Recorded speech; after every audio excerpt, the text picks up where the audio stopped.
Obstaja občutek, da smo potrošniki med epidemijo bistveno spremenili svoje nakupovalne navade. Kar naenkrat je brezstično plačevanje in predvsem plačevanje na spletu postajalo nuja oziroma zahteva potrošnika. Ali je temu res tako? Smo se hoteli v Mastercardu prepričati, zato smo julija letos izvedli raziskavo, kjer ugotavljamo dejanske spremembe potrošniških navad pri plačevanju. Raziskava je podala 3 ključne ugotovitve. Prva je, da plačilne kartice vedno bolj prednjačijo pred gotovino. Druga je, da je brezstično plačevanje vedno bolj zaželeno in pomembno. Tretja pa je, da opažamo visok porast spletnega nakupovanja. Raziskava je pokazala, da je potrošnikom možnost brezgotovinskega plačevanja izrednega pomena. Kar 3/4 potrošnikov pričakuje, da lahko v trgovini ali v lokalu uporabijo plačilno kartico.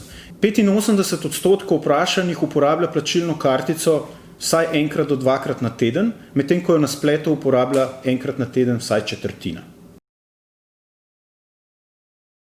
Brezstična plačila so se v času epidemije izkazala za najbolj primerna. Tedensko tako trenutno uporablja kartico kar 4/5 vprašanih. Ta delež se je precej povečal v primerjavi z raziskavo iz novembra 2019. V teh časih se je želja po brezstičnem plačevanju močno povečala na praktično vseh plačilnih mestih, še posebej pa pri trgovinah, lokalih, pri ponudnikih raznovrstnih storitev, tržnicah in pekarnah in tako dalje. Trenutna situacija močno vpliva tudi na porast spletne trgovine. Tako raziskava kaže, da je v zadnjem mesecu spletni nakup opravilo kar 3/4 vprašanih. Večina teh nakupov je bila upravljena s kreditno ali plačilno kartico na samem spletnem mestu, hkrati pa opažamo precejšen upad plačil za gotovino ob prevzemu pošiljke.